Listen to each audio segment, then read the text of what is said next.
ராஜயோகம் டிவி நேயர்கள் அனைவருக்கும் வணக்கம். நம்ம ராஜயோகம் டிவியில் தின பலன்கள், வார பலன்கள், மாத பலன்கள், அது மட்டும் இல்லாமல் குரு பெயர்ச்சிகள், சனி பெயர்ச்சி, ராகு கேது பெயர்ச்சி, ஆன்மீக குறிப்புகள் அப்படின்னு சொல்லி பல விஷயங்களை பார்த்துட்டு இருக்கோம். அந்த வகையில் இன்னைக்கு உங்களுக்காக ஆன்மீக குறிப்பு காத்துட்டு இருக்கு. அதை சொல்றதுக்காக ராஜயோகம் புகழ் டாக்டர் கே ராம் சார் அவர்கள் நமக்காக காத்துட்டு இருக்காரு. அவரை நிகழ்ச்சிக்குள்ள வரவேற்றுடலாம். வணக்கம் சார். வணக்கம் சார். இப்போ இருக்கிற காலகட்டத்தில் எல்லாருக்குள்ளேயும் பரவலாக இருக்கிற ஒரு கேள்வியோட தான் வந்திருக்கேன். மறுமணம், அதாவது தன்னுடைய துணைவி தவறிட்டாலோ, துணைவனோ துணைவியோ தவறினக்கப்புறமோ, இல்லை விவாகரத்து ஆனக்கப்புறம் செய்யக்கூடிய மறுமணத்துக்கு மீண்டும் ஜாதகம் பார்க்கணுமா முதல் மனத்துக்கு பார்த்த மாதிரியே? அதாவது திருமணம் அப்படிங்கிற சுபகாரியம் மறுமணம் இல்லாமல் நடக்கணும் அப்படின்னா அதற்கு ஜாதகம் பார்க்கக்கூடிய பொருத்தம் அப்படிங்கிறது மிக மிக சிறப்பாக இருந்துகிட்டு இருக்குது. ஒரு கால் உங்களுடைய ஜாதகத்தில் பொருத்தமே இருந்தால் கூட திருமண சம்பந்தப்பட்ட ஸ்தானங்கள் பாதிக்கப்பட்டிருந்தது அப்படின்னா அந்த திருமணம் இடையிலேயே முறிந்து போகக்கூடிய, மகிழ்ந்து வாழ வேண்டிய திருமண வாழ்க்கை இடையிலேயே முறிந்து போகக்கூடிய தன்மைகளும் இருந்துகிட்டு இருக்கும் அப்படிங்கிறது உண்மை. அந்த மாதிரி முறிந்து போனால் கூட மறுபடியும் மறுமணம் அப்படிங்கிற திருமணத்தை ஆரம்பிக்கிறதுக்கு கண்டிப்பாக ஜாதகம் அப்படிங்கிற விஷயத்தை சந்தேகம் இல்லாமல் பார்க்க வேண்டிய நிர்பந்தம் இருக்குது அப்படிங்கிறது உண்மை. ஒரு 4 மணி நேரம் பயணம் போவதற்கு கூட நல்ல நேரம் பார்க்கக்கூடிய கட்டாயம் இருந்துட்டு இருக்குது அப்படிங்கிறது உண்மை. நாள் முழுவதும், மாதம் முழுவதும், வருடம் முழுவதும், வாழ்க்கை முழுவதும் சேர்ந்து வாழ வேண்டிய மனைவி கணவன் சம்பந்தப்பட்ட விஷயங்களுக்கு கண்டிப்பாக, அதாவது வருத்தமில்லாத வாழ்க்கையை திருத்தமாக வாழணும் அப்படின்னா பொருத்தம் அப்படிங்கிற விஷயத்தை முக்கியமாக சாஸ்திரம் சொல்லி வச்சிருக்குது அப்படிங்கிறது உண்மை. இருந்தாலும் ஒரு சில பேர் இரண்டாவது திருமணம் தானே, மறு திருமணம் தானே, இதற்கு ஜாதகம் பார்க்க வேண்டியதில்லை அப்படிங்கிற விஷயத்தை எதற்காக சொல்கிறோம் அப்படின்னா, முதல் திருமணமே கோணலாக முறிந்து போனதாக ஆயிடுச்சு. இனி இரண்டாவது திருமணத்திற்கு வயசானதுக்கப்புறம், அதாவது சரியான வகையில் பொருத்தம் இருக்குதா, ஜாதகம் இருக்குதான்னு பார்க்குறத விட ஏதோ ஒன்று திருமணம் பண்ணி நீங்கள் அட்ஜஸ்ட் பண்ணி வாழுங்கிற விஷயத்தை ஆறுதலாக சொல்லக்கூடிய விஷயம் இருக்குது. பொருத்தமே இல்லாமல் இருந்தால் கூட நாம் அனுசரித்து வாழலாங்கிற எண்ணத்தில் இரண்டாவது திருமணம் பண்ண வேண்டியதாக இருக்குது அப்படிங்கிறது உண்மை. பலாப்பழத்துக்கு ஆசைப்பட்டால் கூட, கலாக்காய் கிடைச்சால் கூட கண்டிப்பாக திருமணம் பண்ணிக்கலாங்கிற மனோநிலைக்கு ஆணாக இருந்தாலும் பெண்ணாக இருந்தாலும் இரண்டாம் திருமணத்துக்கு வந்துடுறாங்க அப்படிங்கிறது உண்மை. இந்த சமுதாயத்துக்கு அல்லது பெற்றவங்களுக்கு, சொந்த பந்தங்களுக்கு பயந்து நம்ம சீக்கிரமே திருமணம் பண்ண வேண்டிய நிர்பந்தம் இருக்கிறதுனால இரண்டாவது திருமணத்துக்கு எப்படி இருந்தாலும் வாழ்ந்து காட்டலாங்கிற எண்ணத்தில் நிறைய பேர் திருமணம் பண்ணுறோம். அது தவறே கிடையாது.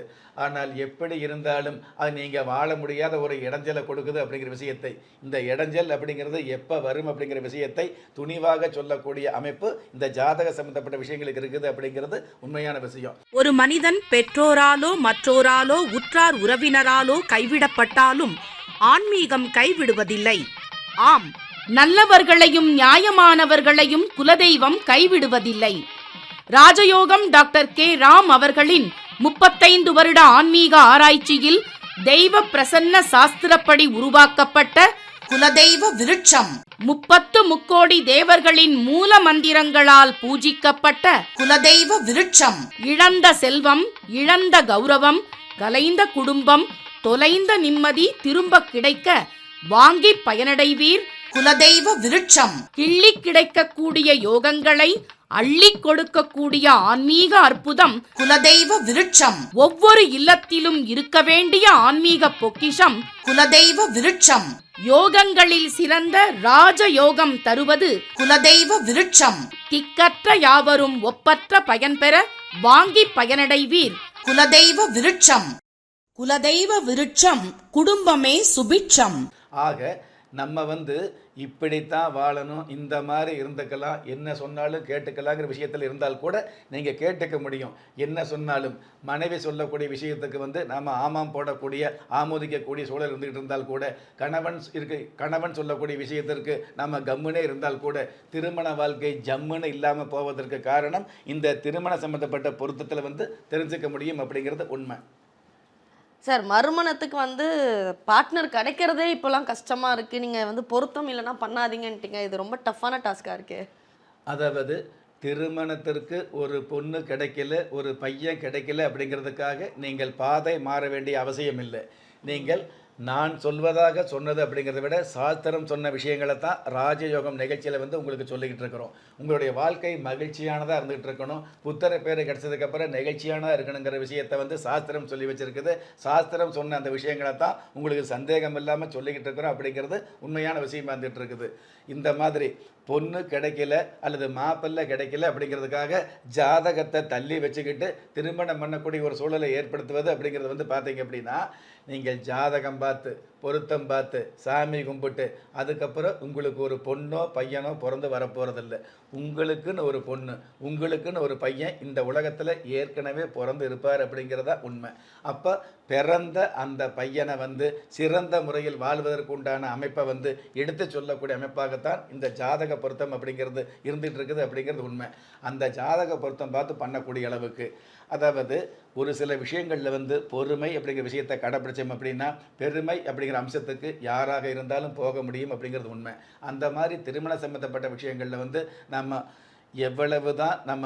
எவ்வளவுதான் வேலை இருக்குது, பிரச்சனை இருக்குது, பொண்ணு கிடைக்கல பையன் கிடைக்கல அப்படிங்கிறதுக்காக நம்ம அவசரப்பட்டால் கூட உங்களுக்கு காலம் முழுவதும் மிகப்பெரிய ஆத்மார்த்தமான அதே சமயத்தில் வந்து மிகப்பெரிய ஆடம்பரமான வாழ்க்கை அமைவதற்கு இந்த திருமண பொருத்தம் அப்படிங்கிறது சாதுரியமாகவும் சாமர்த்தியமாகவும் சந்தோஷமாகவும் பயன்படும் அப்படிங்கிறது உண்மை.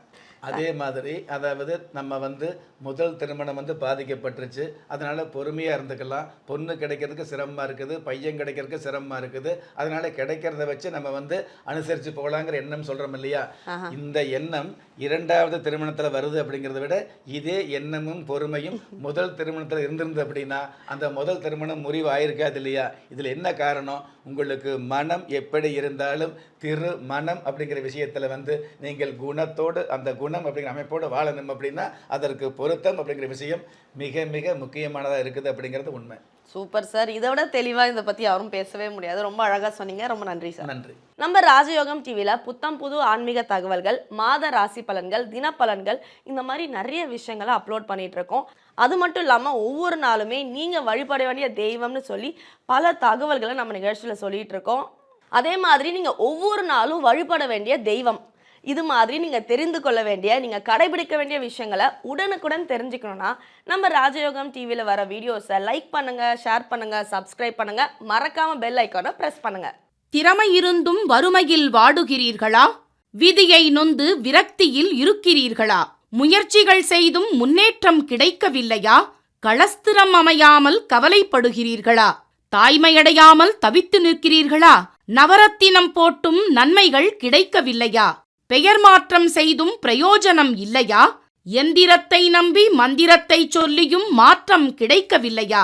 எண்கணிதத்தை நம்பி எழுத்தை மாற்றியும் ஏற்றம் கிடைக்கவில்லையா?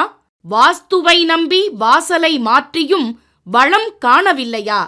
ஹோமத்தை வளர்த்து யாகத்தை செய்தும் யோகத்தை காணவில்லையா?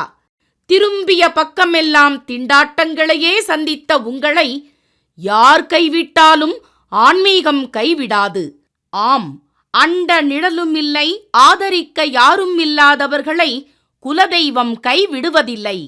கிள்ளிக் கிடைக்கக்கூடிய யோகங்களை அள்ளிக் கொடுக்கக்கூடிய ஆன்மீக அற்புதம் குலதெய்வ விருட்சம். திக்கற்ற யாவரும் ஒப்பற்ற பயன்பெற வாங்கி பயனடைவீர். குலதெய்வ விருட்சம். குலதெய்வ விருட்சம், குடும்பமே சுபிட்சம்.